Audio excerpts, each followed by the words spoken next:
Good evening. Thank you very much for giving me this opportunity. Thank you very much for the welcoming. Really, I'm delighted to be here today, and I thank the Oxford Union very much for its gracious invitation given to me a couple of months back. Thank you in particular to Stephen Hofer, who has been supporting me to go all the way to come here. I feel privileged to stand here among bright, gifted, dedicated minds, knowing who has spoken before me here in this hall and knowing the future potential that lies here among you. I have spent my life in education and of course slightly in a different setting, which is in Somalia. The difference between education institution in Somalia and the Oxford Union, I think many people can imagine how the gap is big, but at the end, the spirit is the same. I cannot tell you how meaningful it is for me to be here at Oxford. I acknowledge the excellence you stand for, the ideas birthed here, and the rich perspective you will go on to give the world as a result of your time here in Oxford. Before I begin, you should understand one thing about Somalia, which I will be talking soon, and the Somalis as well, which we may have in common things with the Oxford Union. We love to talk, we Somalis, and of course here as well. When in Somalia, when I start to make a lecture or talking, people will think that I speak in a very short period of time when I spoke a couple of hours. But tonight I'm not going to give you that hard time. Before I begin, I'm thankful for this opportunity again to share with you today a little about Somalia. For many, including sadly many major news networks, Somalia is still an unknown place. According a country known more through the myths told about it than through the reality. Of course, it's largely synonymous with some Hollywood movies which are very famous, like the Black Hawk Down. How many people have watched the Black Hawk Down? Great. And what about Captain Phillips? Many people in the world, when they heard the word Somalia, they immediately get those two movies and many others that the world has provided to us to know about Somalia. But the reality is completely different than Black Hawk Down and Captain. In a battlefield, there is always difficulties and problems, but the one of Black Hawk Down was very unique, and it has changed a little bit about Somalia in the course of its way travel to reach a peaceful settlement. People know we have sharks, since we have the longest coastline in the African continent.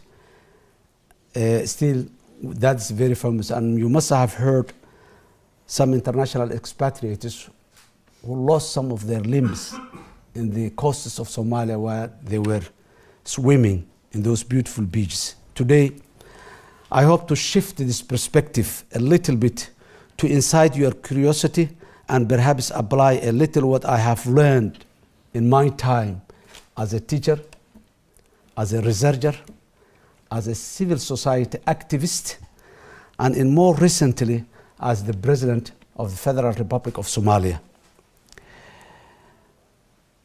And remain now still a politician in Somalia, being a president who finished his term peacefully. I got the credit to remain a permanent member of the parliament in the rest of my life in Somalia. And recently I have established a new political party, since Somalia is experiencing now a new trend of politics which is ruled and controlled by the political parties. The Union for Peace and Development Party is newly established in Somalia.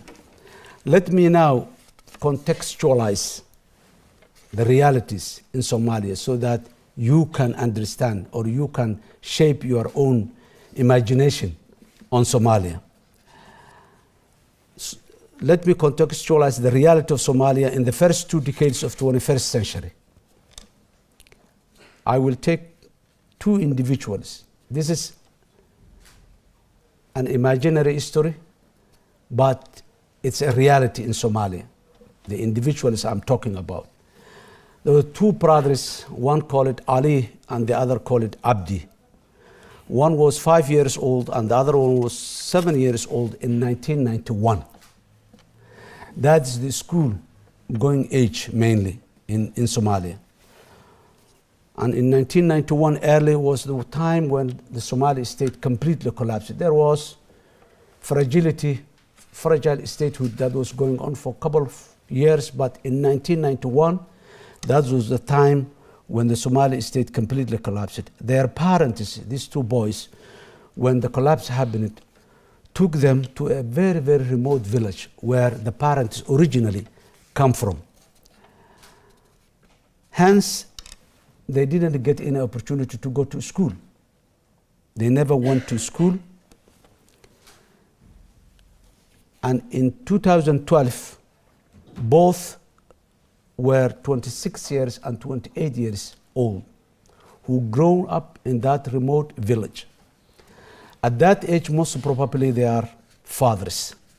They married and got kids at that age normally in Somalia, and in particularly in the last 30 years when the problem was existing. By being in that remote area, by not exposed to any training or any kind of education, their capacity or their ability to be employed, if there is any employment, was 0, number 1. Number 2, normally in a village like that, people either they farm or they rear livestock. Both opportunities they missed it because there was a lack of security. So they were not able to farm, they were not able to rear livestock. Their livestock either has been looted and taken away. So these boys, which Somalia's population, close to 70% are categorized as a youth. This is across the board in many situations, in many areas in Somalia. These boys, they cannot buy a cup of milk for their kids. They cannot support their elderly, ailing parents that are there. So they are so confused, very angry, very afraid, and very unstable. One good morning, a ringleader for pirates come to Ali, the elder one. And then he explained to his dilemma, the dilemma that he is in. And then he also presented the solutions. He said, come and join us by not saying we are going to be pirates, but saying we are defending our territorial water. Since we don't have coast guards and navy, we are the young people who are supposed to defend our territorial waters by illegal fishing, by people who are dumping toxic wastes in our ocean. So we go and defend, and accordingly we will get a handsome reward. So the boy, he went with that guy, and he, unfortunately, in his first trip, he was detained, taken to Seychelles, and convicted for 10 years imprisonment. He didn't come back. When he was away for 2 weeks, another guy who's a recruiter for Al-Shabaab came the other boy and said, this is what you are going to do. Your brother is not here anymore. Join us. We'll give you we will compensate you accordingly. And what is that compensation? $50 a month. That's, I would like to emphasize, most of the fighting force with Al-Shabaab, they are not there for ideological reasons. They are there for economic reason, or they are there for a revenge purpose by some other major clans who have subjected to harsh environment. So the old father and the old mother, they lost the two sons. They have taken away from major cities in order to avoid the civil war, the conflict, the killing, and come back to their original or traditional place to stay. The parents of these young boys got the news later on that a new president is elected in Somalia. One who will lead a government that is not a transition. We have a prolonged transition. Transitional government is established in Somalia in 2000 until 2012. We have 12 years of transition, which is one of the longest transitional governments that the world has experienced. So now this news has come, that a new president has elected. This new president will lead a permanent government, a government that is not in transition. A transitional government it has a characteristics that is completely different from a permanent or stable government.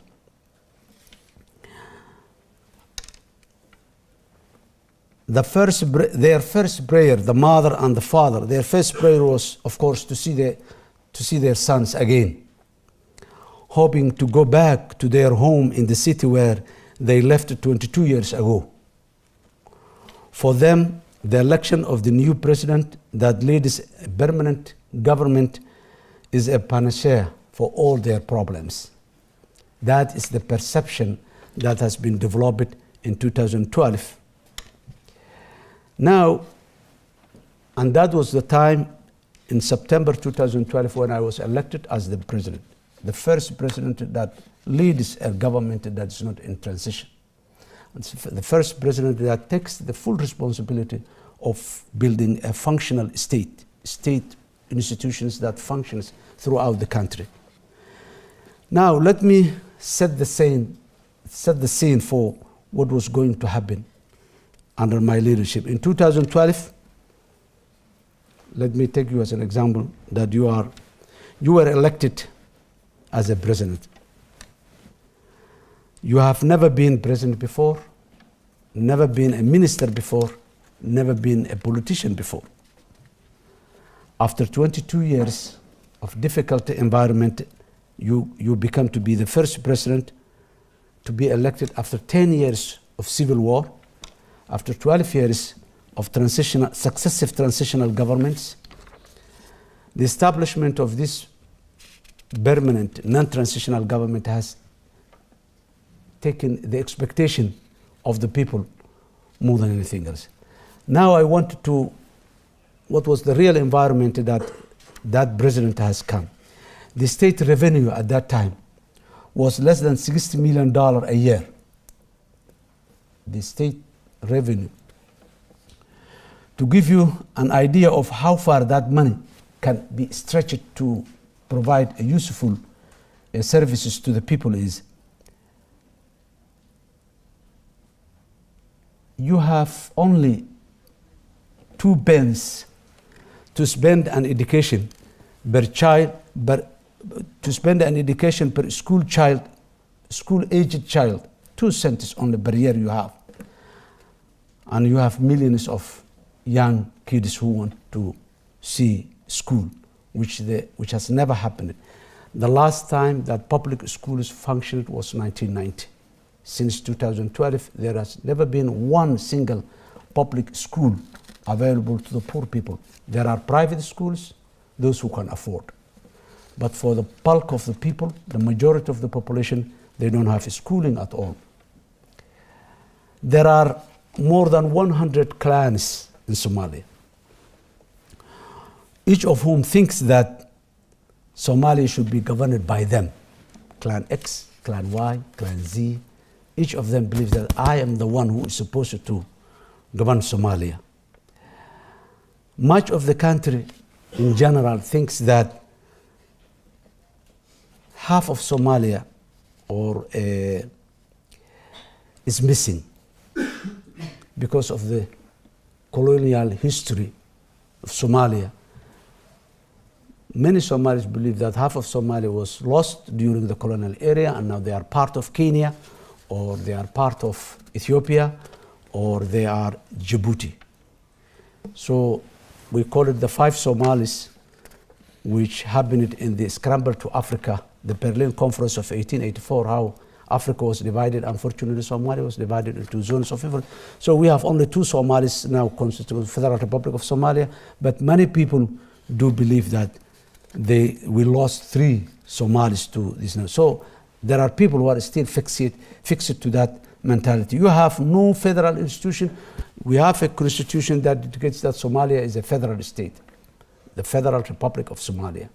But we don't have the federal institutions that links the peripheries and the center, that provides the greasing, oiling to avoid friction between the center and the peripheries.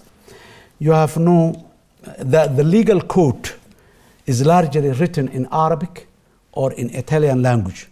Both are not national language. Most of the young people aged 25 years or less, they have never been in school at all. There is no functioning industry where people can get some sort of employment. You have a weaponized, armed, coordinated domestic terrorist group who controls close to 80% of the territory in Somalia at the time.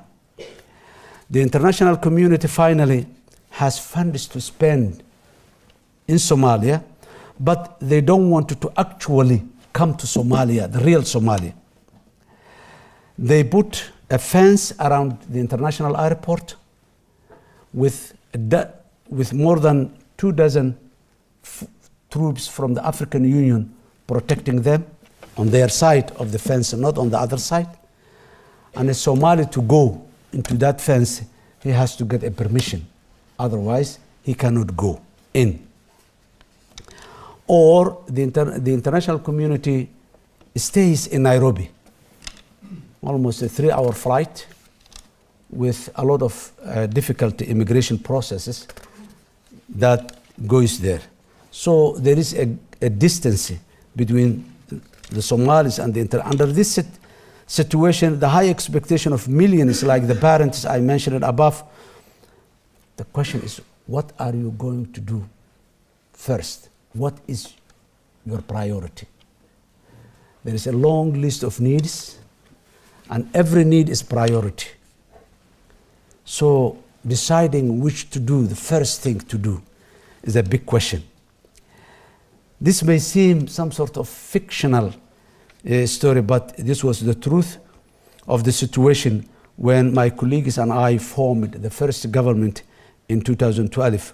We were building a state basically out of a sand, which is impossible to keep it now. Now, up until 2012, most Somalis belong to one of 2 groups. Both of their basis is a fear. The first group, whose main fear was the state itself, because Somalia has experienced a predatory state that has done all the bad things to the people, killing, looting, raping, everything that the people were expecting from the government was lost, and this was the result. That's one group. They're afraid of state. When they hear the state building, state program, this is the president, this is the minister, they immediately get scared that this is going to come back again after 20 years. That was one group of Somalis. So convincing them, telling them that the state is a neutral institution that serves you, that provides you services that are needed, was not easy to convince the people. The other group was when the civil war took place, you know, in everywhere there is a major, minor, major clans, minor clans. There are minority in some parts of Somalia. So a lot of people have been misused. A lot of people have been abused by taking their property, by killing their people, by displacing them. So this group, they are afraid of the statelessness. One group afraid of the state. Another group, their fear is based on the stateless. When there is no state, what's going to happen? And then they see those major or bigger clans who abused them now becoming the state by themselves. Because who is the president, who is the prime minister, who is the speaker of the house, who is the minister? Mostly they see these major clans again occupying this place, and then the fear comes back to them. So in that context, many people now urged reconciliation, reconciliation, reconciliation. We knew that we could not move forward to build a lasting peace without forgiveness, without reconciliation. I was, and I'm still committed absolutely to the process of reconciliation, but it's not simple. Reconciliation is not simple by itself. There are two important prerequisites in any reconciliation to be a long-lasting one.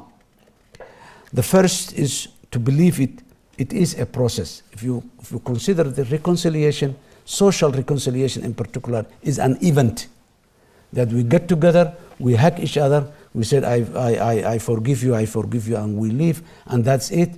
It can't happen like that. It is a process that goes on from one place to another, from one group of the society to another, from one issue to another. So it's a very time-bound. Reconciliation is a process. The second thing is reconciliation to be a last long, you need an authority. Without authority, whatever that authority is, whether that is state, whether that is traditional elders, group of traditional elders, clansmen, whether that's religious figures who the people believe, but there must be some sort of authority that makes sure that once reconciled, we do not relapse back.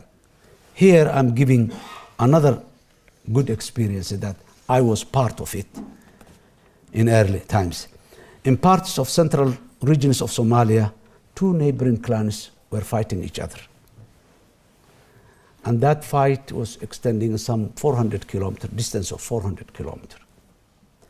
So this clan, they moved back, and this clan, they moved back. So there is a huge piece of land, territory, which is no man's land. People are not, livestock is not grazing there. Water walls there, nobody is using. So everybody ran away. So after a lot of effort of making reconciliation, at the end, it's a long process, it took a couple of months, they agreed. They said, we agreed. They settled all the bending issues among them. They agreed. Now they come back. They come back to the grazing area for their livestock. They come back to the water wells again to their livestock. What happened then?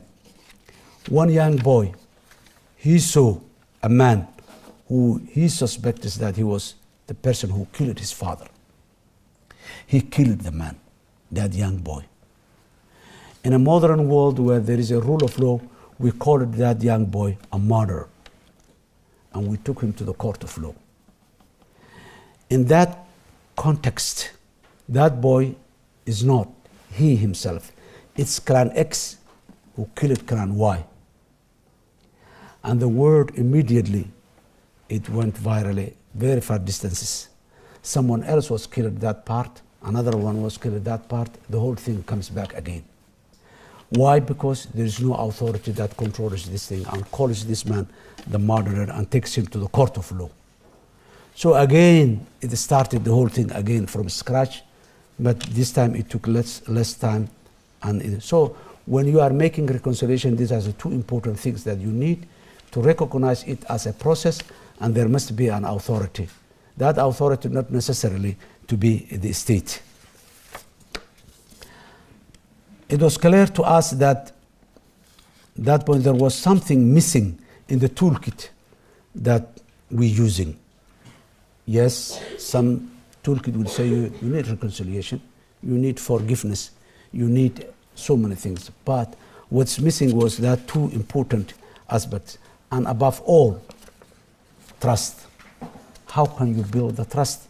People who have been fighting each other for 10 years, who killed a lot of people, who banned villages. How can you bring back and make them in our level, in my position? How can you convince it that the militia of yesterday, of Clan X or Clan Y, today is the policeman who will protect you, who will help you when you need help? How can you make the people accept that? It's a big challenge. The next is the woman, the mother, or the father, or the young boy who knows that Mr. So-and-so was the militia of Clan X of yesterday. How the policeman, because you do not invent new people, you do not bring people from Mars. This is the people who are going to be the police, are going to be the judges. So this boy who was militia yesterday, but today is a policeman, how he himself make believe that now you are a policeman, you serve the people, you protect the people, but these faces are Clan X who have been fighting with us for 10 years. So you know both sides, and this is the challenge in that post-conflict environment mainly. But trust is very important. These stories I'm telling you illustrate several aspects of the main issues facing not just Somalia, but I do argue any country emerging from conflict, trying to resurrect a country that has been engrossed in conflict, which has destroyed everything from institutions to trust of the people, is that you constantly have to hold two tensions together. One is, what do we need to do to solve problem? And that problem is what? It's not one. It's a long list of problems. And the second is, what do we need to build foundations for the future? You cannot build foundation for the future without having a trust to the state, without having trust among the people. This is the challenges that always have. How do you prioritize? How you make the priorities of the people? You go through, someone will say we need education. Another group will say, no, we need water, clean water. We have diarrhea, we have cholera emerging in the hot seasons. We need water. Others will say, no, this is not, we need a policeman to protect us. So all these long list of demands, how can you make a priority out of it? Compounding this issue, all these complex issues that are surrounding, is when there is a group of terrorists who are ruthless, who doesn't recognize clan, who doesn't recognize relatives, who only believe that this is the ideology we believe. Anybody who is within this ideology is good, anybody who is not this ideology is good. And they are mainly playing this in the rural area, not in the major towns. In the rural area, they collect zakat, they collect taxation system, their own have, claiming that clans, we protect you. We, particularly the minority clans, we protect you from this big clan who has been abusing you in the past couple of decades. When I became the president in 2012, I was very much optimistic, however, with all this reality. I never went outside Somalia throughout. I was living there from day one. I didn't left Somalia all these years. I was there. And I was working in the education, in the civil society, and these issues are always been involved, traveling here and there, sometimes working with the United Nations. When I became president, I was optimistic. I thought we were able to offer a compelling vision, at least convince the people that, look, I know you have this difficulty, you have that difficulty. you have that difficulty, but this is where we are going. This is where we're reaching. Somalis will respond, and the international community will support that vision we have been dreaming. And that was a very clear vision, which we call it the six pillars, the foundations of new beginning, which we started with those 6 pillars as priority areas among the long list of important things. So we had spent time in the lead up of forming a government, taking a look at what had happened in other countries emerging from conflict as experience sharing. We tried to learn from the problems that other fragile states are facing and encountering, which is difficult when you are in Somalia, because Somalia's case was very, very unique compared to many cases. Somalia, as I said earlier, there was no a winner in the conflict of Somalia. And there was no a very strong international partner standing with it, like, for example, what the United Kingdom did for Sierra Leone, or what the French did for Cambodia. There is always, in every collapsed state, there is no one single country who did it by itself. There is always some sort of international support, whether that's bilateral or multilateral. Yes, a lot of attempts have been made at the multilateral level in Somalia, but it didn't work. It didn't work, and it was the case of Black Hawk Down was one. There was a good opportunity, missed opportunity in early 1990s when United Nations, United States government, almost all European Union governments went there to pacify Somalia. But some of the warlords they were not ready to take the peace, and they fight. And this is what has happened, and the international community abandoned Somalia. So the experience of other countries in many areas was not applicable.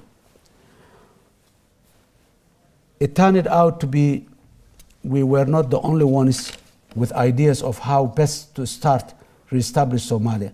There were other countries, other friends who had some deep thinking about this too. Let me give another example. The Germans had undertaken a pretty decent needs assessment in Somalia in early 1980s when everything was stable. The issue of 1980s was development. There was no civil war, there was no crisis. So this was the time where the German government made an assessment to support Somalia, to build a whole program and fund it with $80 million. That $80 million never come to Somalia, because before it came, the collapse has happened in 1989, civil wars started, and 1990 the collapse happened. That money was bought somewhere in Germany, and it was there. When we came to the office as a government that's not transition, they came to us and said, we have 80 million for Somalia. That 80 million was there almost 25 years. And we were very happy to accept and said, thank you, bring it. But, you know, that package was designed and developed 25 years ago. The environment of 25 years ago, the situation of 25 years ago, which is completely different from the situation of 2012. And it was not flexible. Although the German diplomats in Somalia have tried their best to convince their government that this is not applicable now, it was very difficult to modify and convince the German government so that this will be, the priorities are changed, everything is new now. And until today, that $80 million never come to Somalia because of that differences that we had. The donors, in general, they make a very impressive commitment to Somalia. In early 2013, there was a New Deal conference in Brussels, Belgium. And the European Union pledged $3 billion for the reconstruction of Somalia. And this was very clear and loud. They said, this money is not for humanitarian, This money is for the reconstruction of Somalia. So there was a pledge. Every country, we pay 50 million, we pay 100 million, we pay 600 million, we pay, so all put together, euros of course, all to put together it is equivalent of $3 billion. We agreed some sort of mechanism that how this is going to be useful to the Somali state. Because in our time, early 2013 was, how can you make in the eyes of the Somali citizen that the state is relevant? While the state has no budget, while the state does not control all the territory, while the state cannot provide services to the people, how can you make the ordinary citizen, most of them uneducated people, that there is something called a state which you need? Why do I need? That's a big question. The other thing is that we federalized Somalia, we established federal member states and the federal government, the central government. Now, in that environment where the trust is that much low, what incentive do I have as the president of Somalia, or my government has, for the federal member states outside the capital? Once you cannot support, once you cannot help them to solve some of their problems. If they have a problem, financial problem, you cannot provide them finance. If they have a security problem, you cannot provide them. So what makes them, what attracts them to the center? And then this is where the international community comes. They said, aid is not politicized. Aid must not be politicized. So if we give, or if we consult, or if we give role to the government will politicize. So we directly go to the people. So these periphery administrations, they have all the access to it. USAID is going to build a hospital, they go directly to them.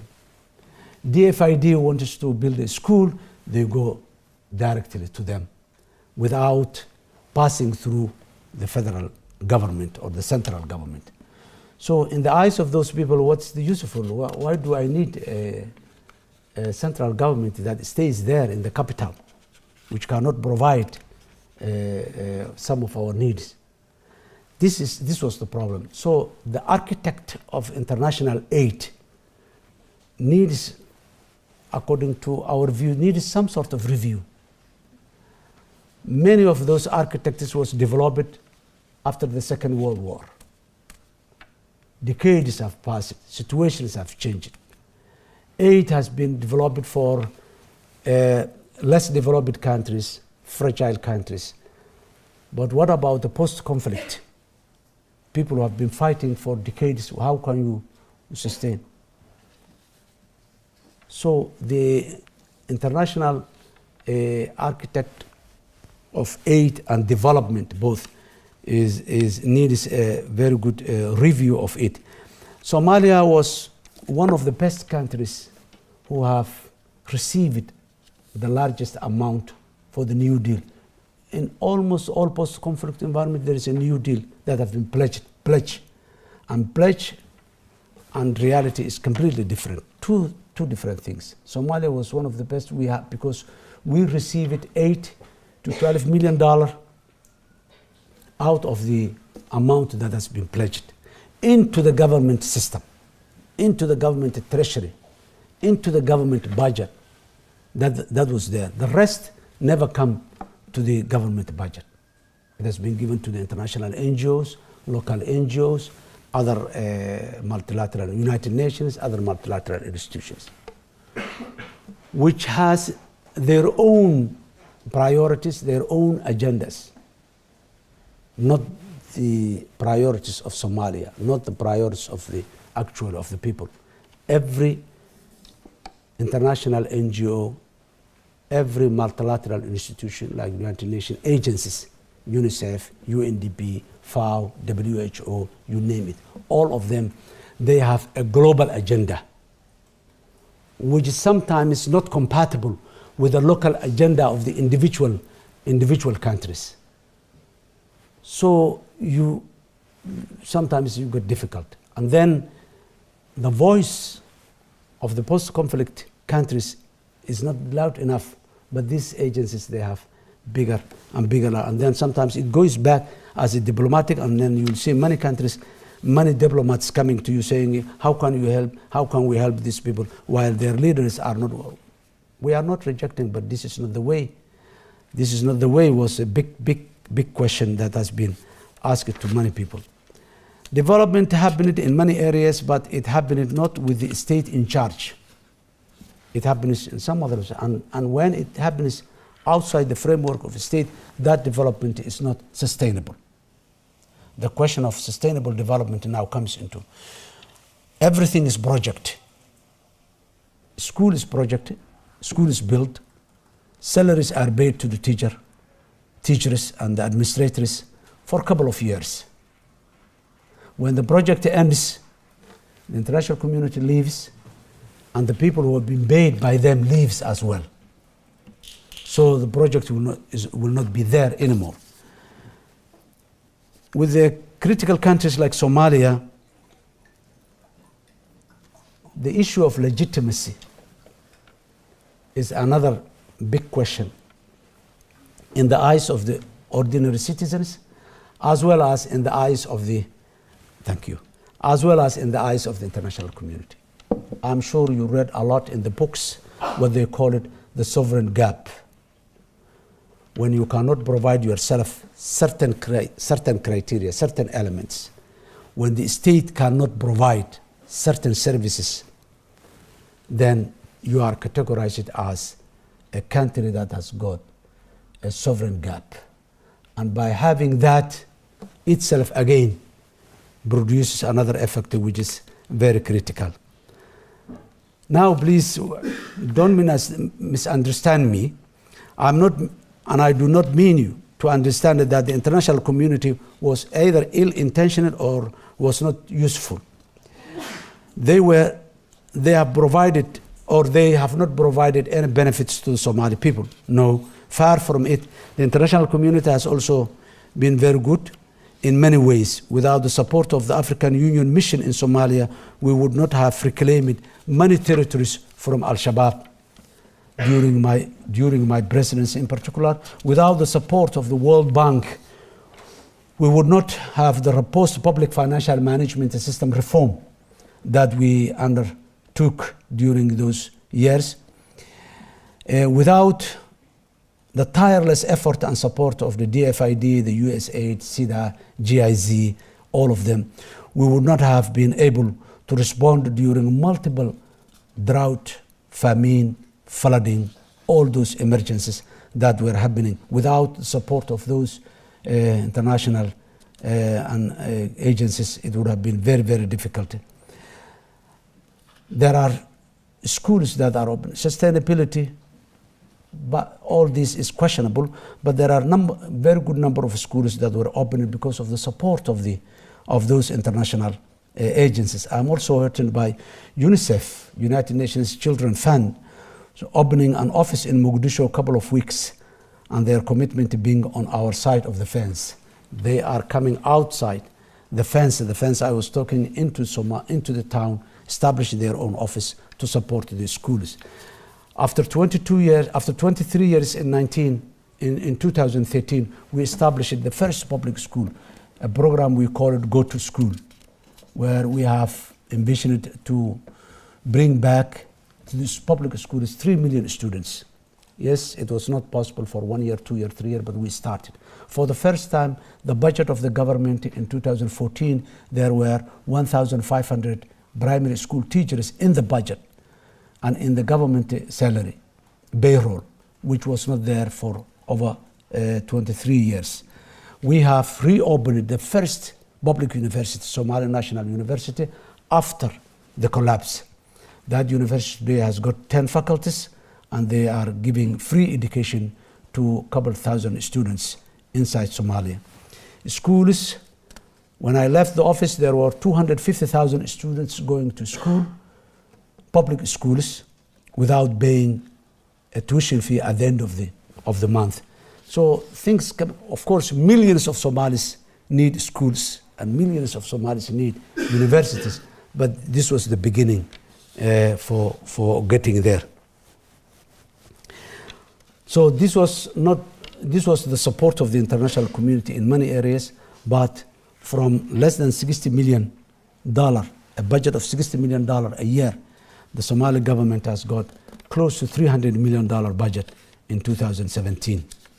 And 2018 is even expected to be more. So I came to the office September 2012. So that was almost the last quarter. October, November, December, we have the last quarter of the year. That was the first time ever after the collapse that a budget was developed, taken to the parliament, endorsed it, and implemented, and then went back to the parliament for its accountants. All this gratefulness for the Somali people as well as the international, my gratefulness does not obscure my observation. What I was telling and sharing with you is the observation, what we have seen in the ground, that the architecture of international system is completely unworked and it needs a big review. We can no longer sustain spending of 2/3 of the global aid budget on post-disaster,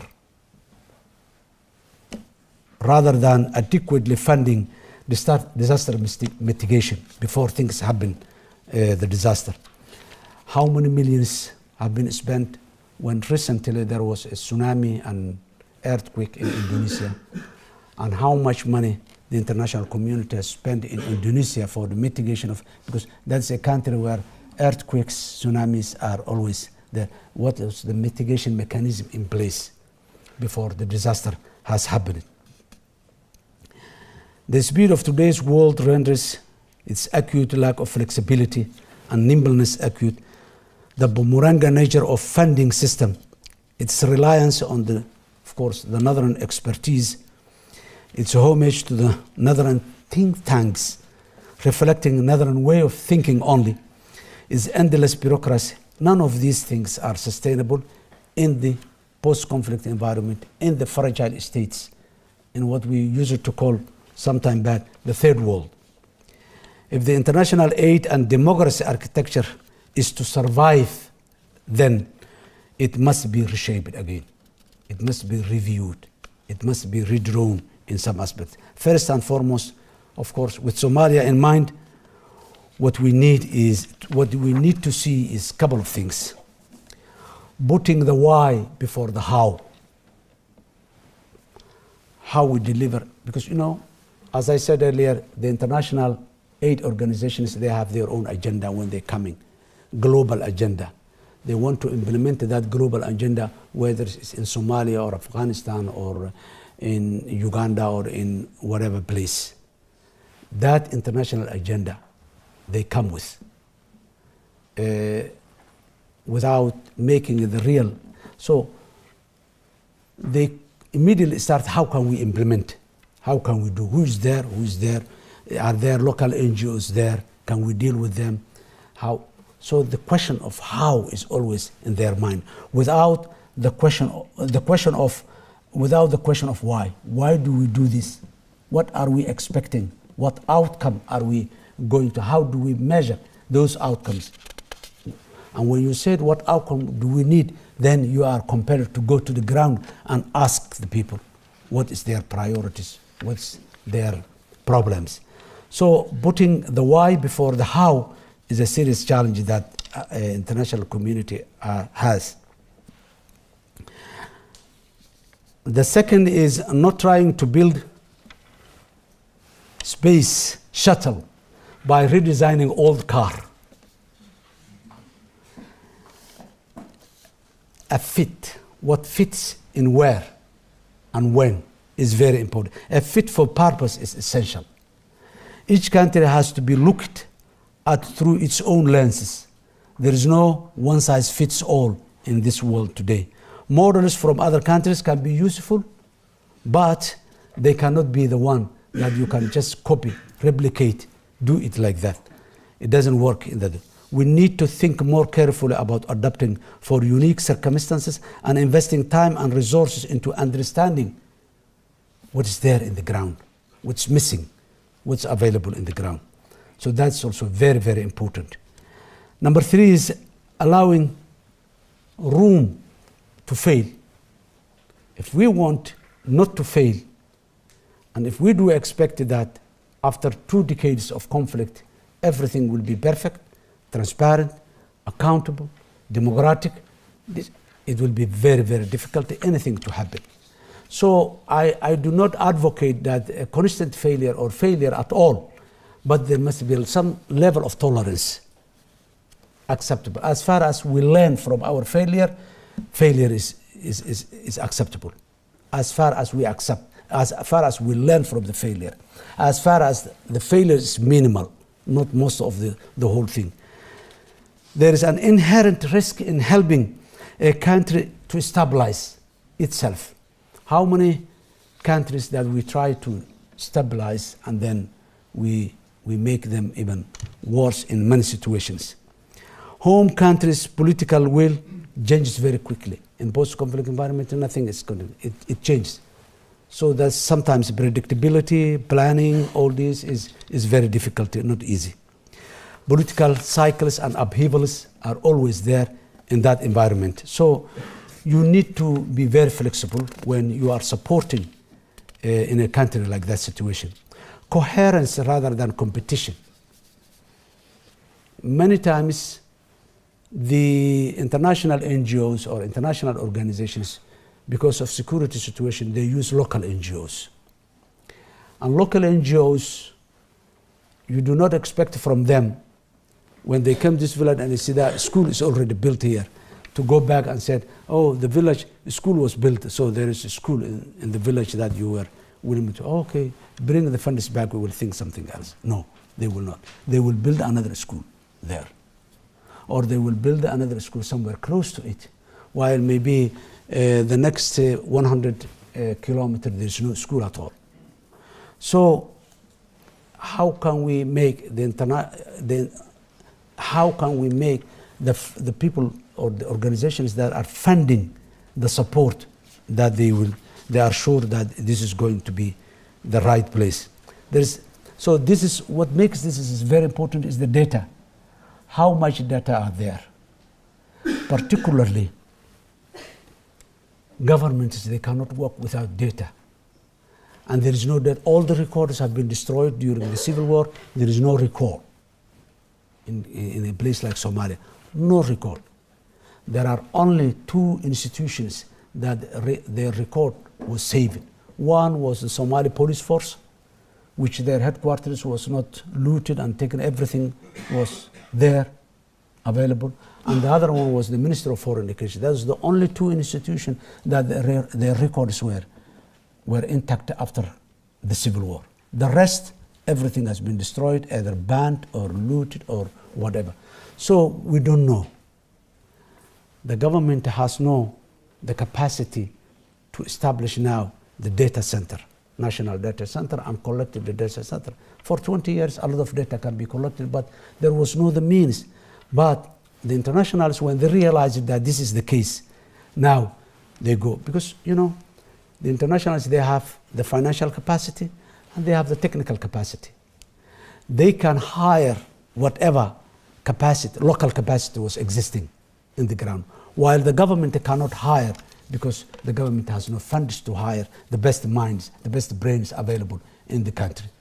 So the international community and the international agencies like the United Nations Development, UNDP, or as I say, DFID or USAID, they, in order to make now things happen, they develop a lot of data. But the problem is that data is theirs. It's not for the government. So there is a government in place, wanted to plan and has no data. How can we make a plan? So it only took us a couple of years to get some, not all, some of the data. And we produced the first national plan in 2016. The first ever national plan after the collapse of the state, after 26 years. On major reason why we were recently, the government has established a Center for Statistics. So things are now coming up gradually, but mainly that was the process. So there is no, we compete to each other instead of we cooperate. If I have a piece of data, share with you that this is what I have. This is what's with me. That would have helped a lot, but it's not. In reality, it doesn't happen like that. Somalia is a resourceful country, particularly the natural resources, oil and gas. There was a lot of exploration, a lot of seismic surveys in Somalia in the last 50 years, 60 years. There are a couple of international oil companies that was signed a contract with the government before the collapse in the 1980s and 70s. Since after the civil war, all the data was destroyed. We don't know which company contracted to which block or which area or which where. We don't know what were the terms that the past government has agreed with them. So we wrote a letter to, first of all, we recognize those contractors are still legitimate because of force majeure. Civil wars have happened, that's force majeure, so we accepted that. But we asked them to give us the data. They never did it. So we were compelled to hire again seismic agencies to make the data and establish our own data center for these hydrocarbons. Finally, I cannot speak of Somalia alone without speaking Africa in general. I'm sure that many of you have seen the steering speech on behalf of the African ownership by the president of Ghana, Nana Akufo, when he was receiving or making a press conference with the president of France, Macron, in Ghana. I truly believe that Somalia has all the ideas and energy we need within ourselves. That president, he presented to the French president the challenges that Africa is facing, many of which Somalia shares with that, and its public domain is available on the internet if you go through. And I am very confident at the end that Somalia will prevail and will do this. I look forward to playing my part in making this happen with a young, vibrant, entrepreneurial population, the longest coastline that we have, the fertile soils and the rivers we have, the mineral wealth that we have, Somalia strategic location that it's located in the world. All this put together, Somalia has a greater chance to revive and to become and be part of the international community. Again, I would like to say thank you very much for giving me this opportunity to introduce to you the challenges and the potentialities of Somalia. Thank you. Thank you.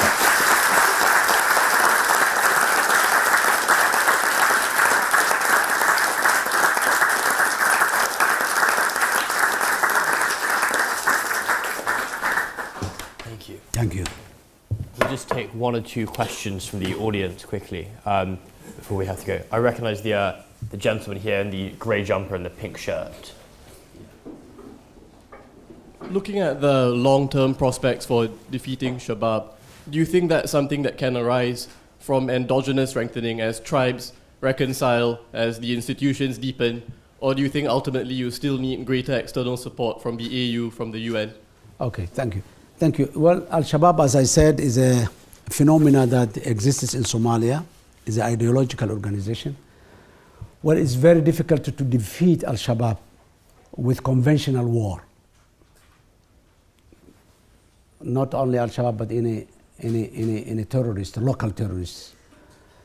But what we have done was, when we come to the office in 2012, Al-Shabaab was very close to the State House. They were not very far away. But at the end, we pushed them back to the rural area, take over most of the towns and cities. They are still there, and their impact will be felt even if we defeat or even we reconcile with them for the long years to come. We've offered a number of times reconciliation. We offered a number of times dialogue.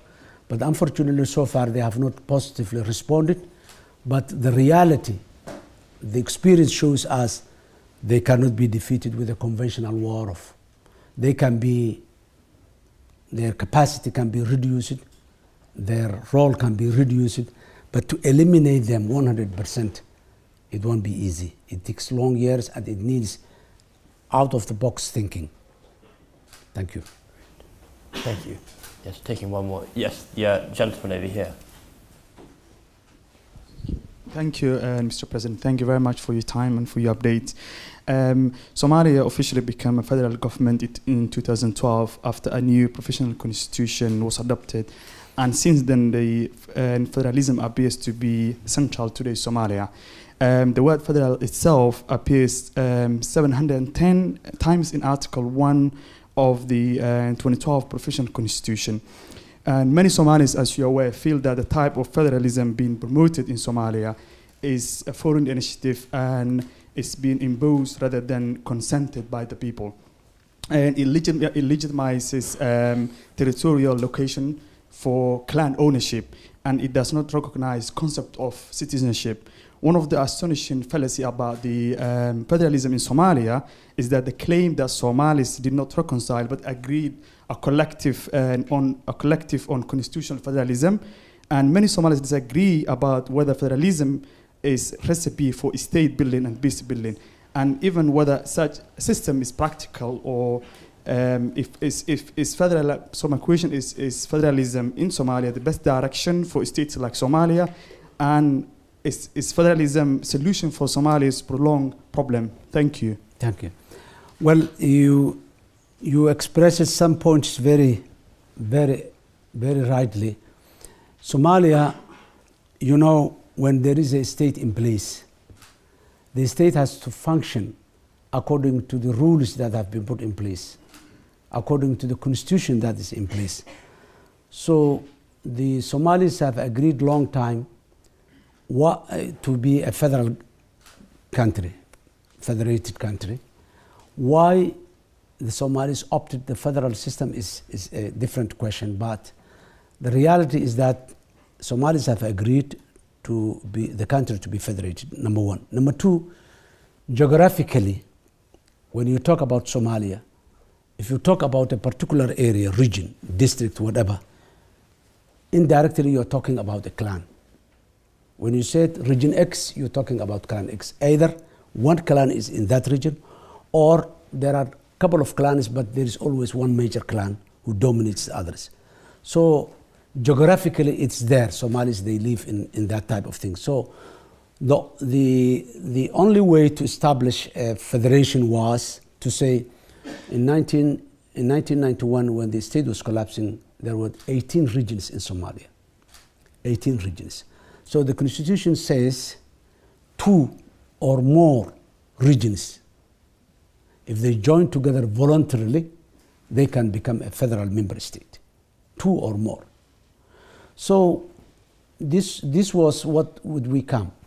When I come to the office, this was the constitution that was there, and these were the people. And immediately the people, they started negotiating and dialogue among them to establish their own federal member state.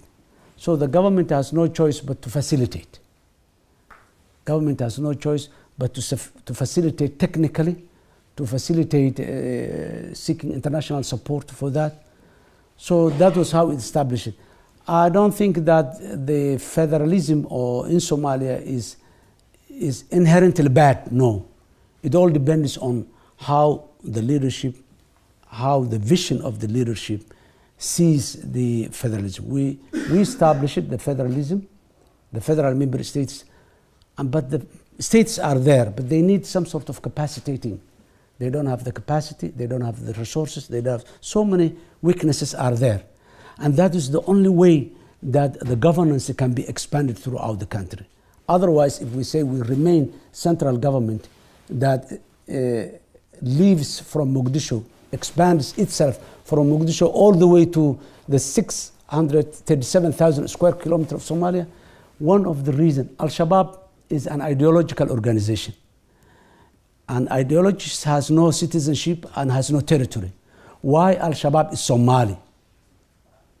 Because in Somalia, there is a wide territories that were ungoverned for a long time. And that's where they breed. That's where they establish their training center.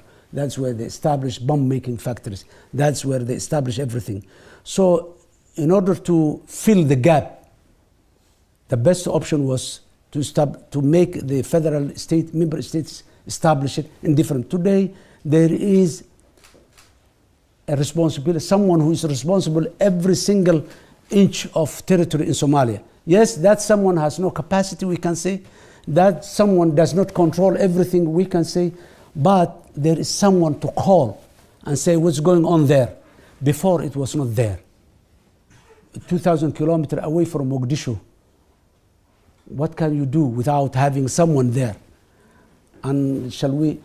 Yes, we Somalis, we have the experience of highly centralized government, where the primary, elementary teacher or the nurse or the policeman has to be transferred from Mogadishu to all corners of Somalia.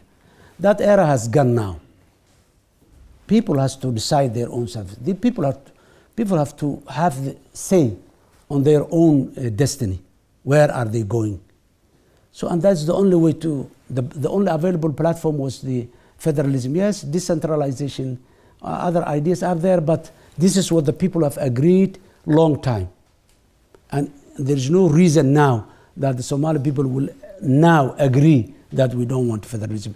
If we question the federalism, we create a divisive environment when again the country and the people will divide among themselves, because there are people who, the people I told now, the people who were afraid, who fear, by saying that these are the major clans who dominated us. Now, when they hear there is no federalism, again they wanted to dominate us, again they wanted to take our property, again they wanted to rule us, again they want to abuse us.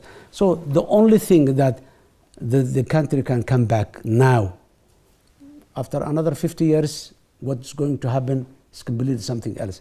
But today, if we question in Somalia the federalism, we create a divisive environment where the country and the people will divide among themselves. Thank you very much, Mr. President. Unfortunately, that's all we have time for today, but that was an absolutely fascinating talk and a real immense honour for us to hear the detailed explanation from your experiences. So thank you so much for joining us. Thank you. Thank you.